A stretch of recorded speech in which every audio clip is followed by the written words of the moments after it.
The next-gen consoles seem to be just around the corner, especially with all the hints being spread around about specs, features, games, and dev kits. Not to mention the rapid-fire of rumors spreading that says Microsoft and Sony will unveil their next-gen consoles this year and launch in 2020. Well, today is no different, as Mark Cerny himself just had an interview talking in great detail on the specs and features of the PS5. This has to be the single most information Sony themselves have talked about the next PlayStation. I'm going to go into detail about everything Cerny said about the next generation consoles. But before I do, if you liked the video, please hit that like button and subscribe button. The support is greatly appreciated. But let's get into the details of what was said. Cerny starts it off by saying, the key question is whether the console adds another layer to sorts of experiences you already have access to, or if it allows for fundamental changes in what a game can be. As a gamer, I'm happy to say that this next generation console will be fundamentally changing to what we are accustomed to. And it would seem that a lot of developers have already been working on the new PlayStation dev kit, but finally, Sony has decided to pull the curtain back and show us exactly what they've been working on. The first part of the interview discussed the hardware of what will be in the system. The next-gen PlayStation will support an 8-core AMD CPU using 7nm Zen 2 microarchitecture and a custom Radeon Navi family supporting ray tracing. This chipset will also include 3D audio support, and to top it all off, will support up to 8K displays. Now, I know that's a lot to take in, but let's dive into this. As a lot of people hinted before, the biggest thing to get an upgrade in the next-gen system has to be the CPU, and with Sony going with the Zen 2 architecture, it shows they put some thought into their design. This will allow for far better AI in physics-based worlds, and like a lot of people have said before, this will support ray tracing. Now, ray tracing will be one of the most important aspects provided as it models the traveling of light to simulate complex interactions in 3D environments. This will be the first time in history that a gaming console will support ray tracing, which the biggest benefit will come in the visual side of things. In layman terms, this will help light bounce from object to object in a scene or games and help reflect surfaces and reflections through glass or liquid. It's an awesome feature, and you should really check out some YouTube videos that show exactly what the difference is between ray tracing and non-ray tracing textures. It's pretty amazing. So to have these in our consoles does set it apart drastically from last generation. As for the 8K graphics, this isn't resolution based, it's about the 8K graphics that will be able to be supported on the system. This is exciting news because we will be able to see much more detail in the games we play, not to mention give a lot more freedom to developers making the game. But next up is the hard drive, which is one of the biggest bottlenecks we've seen this entire generation. Developers from all over the world were asking Sony and Microsoft for SSD drives.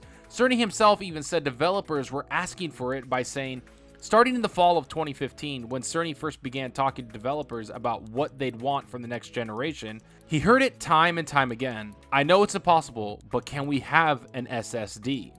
SSD stands for solid state drives and have been in laptops and other devices for some time now, and they have a huge load time advantage over more traditional hard drives. But Sony didn't stop there. They will have a specifically designed SSD for next generation consoles. This could potentially make load times 19 times faster than last generation.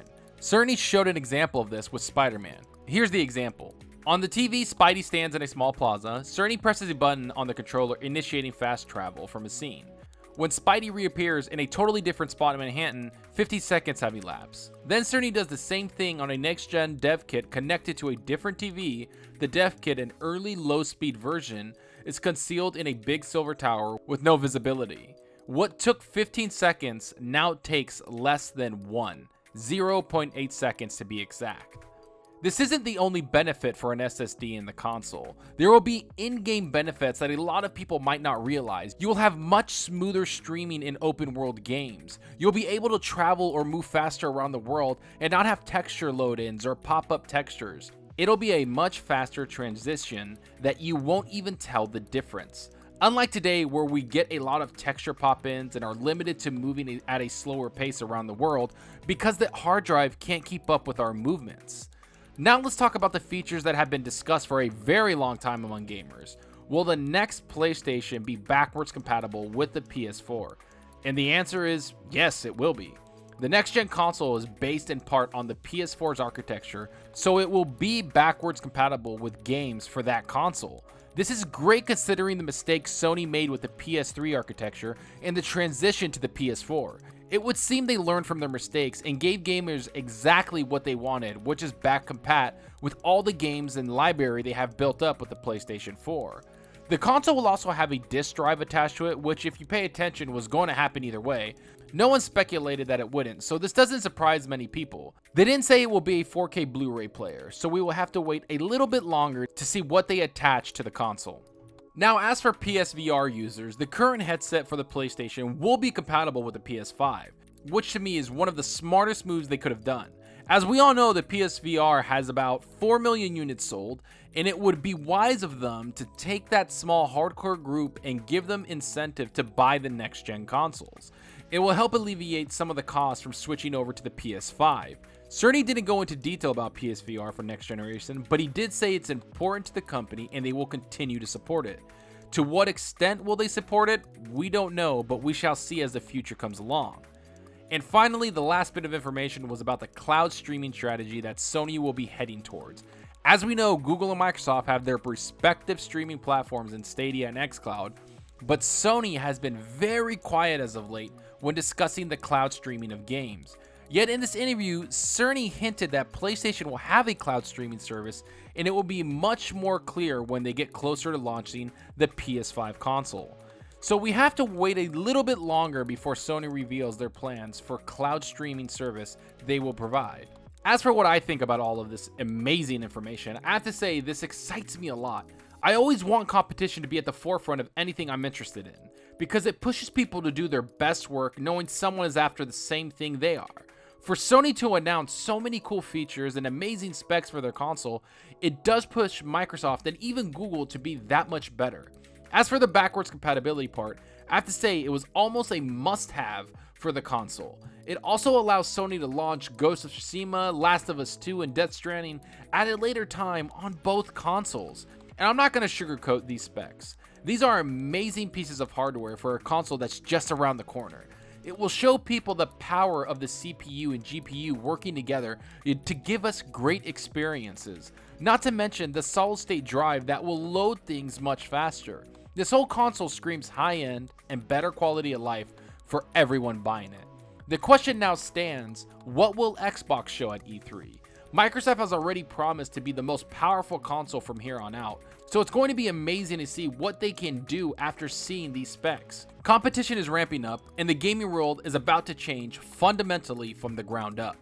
Next piece of news we are waiting for now is the price for these consoles. Either way, this next year is going to be exciting for gamers, and I can't wait to see what Xbox shows at E3, because if you think they're going to lie in wait and let Sony take all the spotlight with all these cool little specs, I think you have another thing coming. All I know is as gamers, we should be very excited to see what these two juggernaut companies can give us in the form of gaming. But enough about what I think. Let me know what you think about all of this. Go down below and let's talk about these new specs. What do you think the price for the PS5 will be? Are you going to buy this day one no matter what? What do you think the Xbox will do to surpass these specs? Are you happy about the back compat announcement? Does this actually make you want to leave your PS4 knowing that the PS5 is going to be backward compatible and you'll be able to play some of your games on the PS4? Go down below and let me know. I hope you enjoyed the video, and if you did, please hit that subscribe button and that like button. Any support helps the channel out more than you know. You can also follow me on Twitter at Zalker87. I'm always on there talking games and sharing my videos. Also, follow me on Twitch. The link will be in the description. If you want to hang out and chat with me, I'm very active with my chat and always playing games. I hope to see you guys there. That's all for now. Thanks for watching, and until next time, remember, enjoy your gaming. Later.